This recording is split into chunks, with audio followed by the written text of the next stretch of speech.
સ્થાનિક સ્વરાજ્યની ચૂંટણીને લઈને રાજકારણ ગરમાવાની શરૂઆત થઈ છે। વિપક્ષ દ્વારા આરોપ કરવામાં આવી રહ્યા છે કે ભારતીય જનતા પાર્ટીના નેતાઓ દ્વારા તેમને ડરાવી, ધમકાવી, લલચાવીને ફોર્મ પરત ખેંચવાના પ્રયત્ન કરવામાં આવી રહ્યા છે। ત્યારે આ વચ્ચે થોડાક દિવસ પહેલા આમ આદમી પાર્ટીમાં જોડાયેલા પદ્મિનીબા વાળાએ ભારતીય જનતા પાર્ટીને સીધી ચેતવણી આપી છે ને શું કહ્યું, વિગતે વાત કરીએ। વૈષ્ણવજન તો તેને કહીએ જે પીડ પરાઈ જાનાને રે। નમસ્કાર દર્શક મિત્રો, નવજીવન ન્યૂઝમાં આપનું સ્વાગત છે। હું છું ફૈઝાન। આજે સ્થાનિક સ્વરાજ્યની ચૂંટણીમાં ઉમેદવારોનું ફોર્મ પરત ખેંચવાનો અંતિમ દિવસ છે ને આને લઈને અલગ અલગ જિલ્લાઓમાંથી સમાચાર સામે આવી રહ્યા છે। કેટલીક બેઠકો બિનહરીફ જોવા મળી રહી છે, કેટલાક ઉમેદવારો ફોર્મ પરત ખેંચતા નજરે પડી રહ્યા છે ને આમાં કોંગ્રેસ અને આમ આદમી પાર્ટી ભારતીય જનતા પાર્ટી પર આરોપ કરી રહી છે કે તેમના ઉમેદવારોને ખોટી રીતે હેરાન પરેશાન કરી, ધાકધમકી આપી, દબાણ કરીને ફોર્મ પરત ખેંચવા માટેના કાવતરાઓ કરવામાં આવી રહ્યા છે।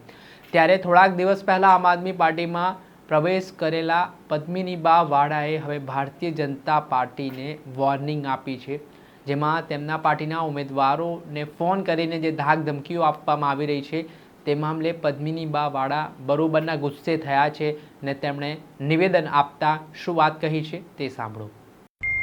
જય ભારત। હું પદ્મિનીબા વાળા। બીજેપી પાર્ટીના ગુંડાઓ છેલ્લા 4 થી 5 દિવસમાં બરાબર છે, આમ આદમી પાર્ટી અમારી પાર્ટીના કેન્ડિડેટને ખોટી રીતે ધમકાવા, બરાબર છે કે લોભ લાલચ આપવી, મહેરબાની કરી અને ફોન કરે છે તો ફોન નહીં કરતા। આ વોર્નિંગ સાથે કહું છું, બરાબર। મારી પાસે નામ સહિત છે, નહીંતર હવે સીધી ઘરે આવી જઈશ। એટલે આટલી બધો બીક લાગી ગઈ ગુંડાઓને, આમ લોકોથી, સામાન્ય લોકોથી આટલી બધી બીક લાગી ગઈ છે, બરાબર છે। એટલે વોર્નિંગ સાથે કહું છું કે હવે કોઈ પણ એક ફોન અમારા કોઈ એક કેન્ડિડેટને નહીં કરતા। આ વોર્નિંગ સાથે કહું છું, બરાબર। આ વખતે બીજેપીના સુપડા સાફ કરવાના છે અમારે અને તૈયારી છે પૂરેપૂરી। એટલે એક ફોન કરતા નહીં અને હેરાનગતિ છે જે ન કરતા, બરાબર છે।